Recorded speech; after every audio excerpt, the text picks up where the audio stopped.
Asal-usul sumo dimulai lebih dari 1.500 tahun yang lalu sebagai bagian dari ritual Shinto.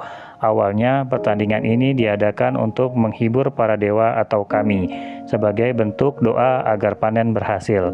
Legenda mengatakan bahwa kepemilikan kepulauan Jepang ditentukan oleh pertandingan sumo antara dua dewa, Takemikazuki dan Takeminakata. Pada abad ke-8, yaitu zaman Nara dan Heian, sumo diperkenalkan ke istana kekaisaran. Pertandingan tahunan diadakan sebagai perayaan yang dihadiri oleh kaisar. Pada masa ini, aturannya belum seketat sekarang. Tekniknya lebih kasar dan melibatkan unsur bela diri yang menyerupai gulat bebas. Berikutnya, pada zaman Kamakura dan Sengoku, saat kelas samurai berkuasa, sumo digunakan sebagai alat pelatihan fisik bagi para prajurit. Oda Nobunaga, tokoh pemersatu Jepang, adalah penggemar berat sumo. Ia pernah mengadakan turnamen besar di Kastil Ajuchi yang diikuti oleh 1.500 pegulat.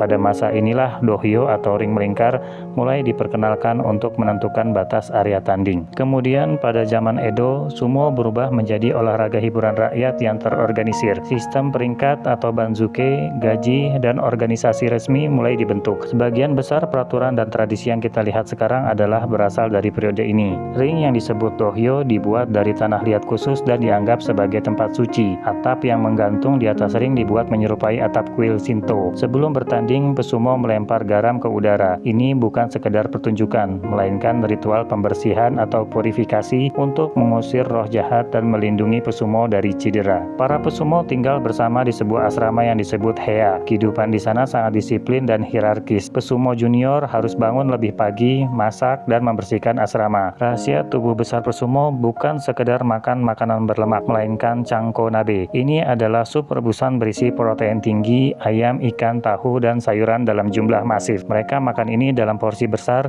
lalu segera tidur siang setelah makan untuk memaksimalkan penyerapan kalori menjadi berat badan. Ada festival unik bernama Nakizumo atau sumo menangis. Dalam tradisi ini, pesumo memegang bayi tinggi-tinggi dan mencoba membuat mereka menangis. Masyarakat Jepang percaya bahwa tangisan bayi yang dipicu oleh pesumo akan menjauhkan setan dan membuat bayi tersebut tumbuh sehat dan kuat. Asosiasi Sumo Jepang melarang semua pesumo aktif untuk mengemudikan mobil.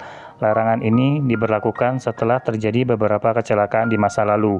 Mengingat ukuran tubuh mereka yang sangat besar, duduk di kursi pengemudi dianggap berbahaya dan tidak praktis. Jika ingin bepergian, mereka harus menggunakan taksi, sopir, atau transportasi umum. Gelar tertinggi dalam sumo adalah yokozuna. Berbeda dengan peringkat di bawahnya, seorang yokozuna tidak bisa turun pangkat. Jika performanya menurun dan ia tidak lagi mampu memenangkan turnamen, satu-satunya jalan keluar yang terhormat adalah pensiun.